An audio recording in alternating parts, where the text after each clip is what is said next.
कई सालों पहले की बात है। एक गांव में नीपू नाम का एक कुम्हार रहा करता था।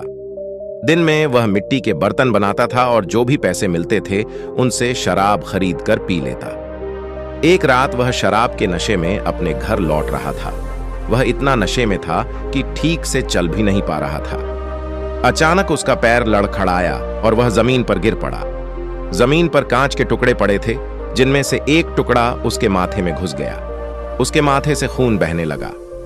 इसके बाद कुम्हार किसी तरह उठा और अपने घर की ओर चल दिया। अगले दिन जब उसे होश आया तो वह वैद्य के पास गया और पट्टी करवाकर दवाई ली। वैद्य ने कहा, घाव गहरा होने के कारण इसे भरने में समय लगेगा। पूरा भर जाने के बाद भी इस घाव का निशान नहीं जाएगा। इसके बाद कई दिन बीत गए। अचानक उसके गांव में सूखा पड़ गया। सभी लोग गांव छोड़कर जाने लगे। कुम्हार ने भी गांव छोड़कर जाने का फैसला किया और दूसरे देश की तरफ निकल गया।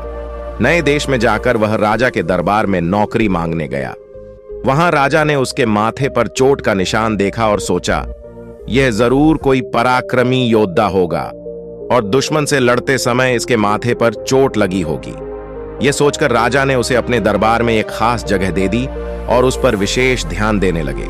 यह देखकर राजा के दरबार में मौजूद राजकुमार, सेनापति और अन्य मंत्री उससे जलने लगे। ऐसा कई दिनों तक चलता रहा। एक दिन शत्रुओं ने राजा के महल पर हमला कर दिया। राजा ने अपनी पूरी सेना को युद्ध के लिए तैयार किया। उसने नीपू से भी युद्ध में जाने के लिए कहा। नीपू जब युद्ध भूमि की तरफ जा रहा था तो राजा ने उससे पूछा कि उसके माथे पर यह चोट किस युद्ध में लगी।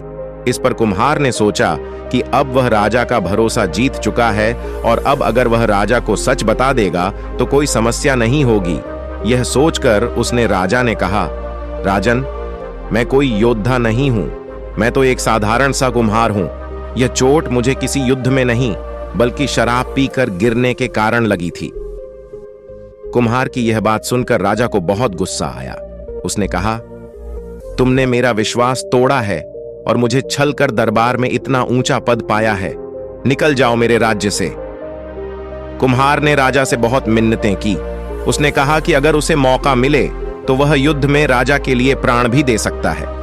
राजा ने कहा, तुम चाहे जितने भी वीर और पराक्रमी हो, लेकिन तुम शूरवीरों के कुल से नहीं हो। तुम्हारी हालत शेरों के बीच रहने वाले उस गीदड़ की तरह है जो हाथी से लड़ने की जगह उससे दूर भागने की बात करता है। मैं तुम्हें जाने दे रहा हूं, लेकिन अगर राजकुमारों को तुम्हारा राज पता चल गया तो वो तुम्हें मार डालेंगे। इसलिए कहता हूं कि अपनी जान बचाओ और भाग जाओ। कुम्हार ने राजा की बात मानी और तुरंत उस राज्य को छोड़कर चला गया। इस कहानी से यह सीख मिलती है कि इंसान की असलियत ज्यादा दिन तक छुप नहीं सकती। एक न एक दिन राज खुल ही जाता है।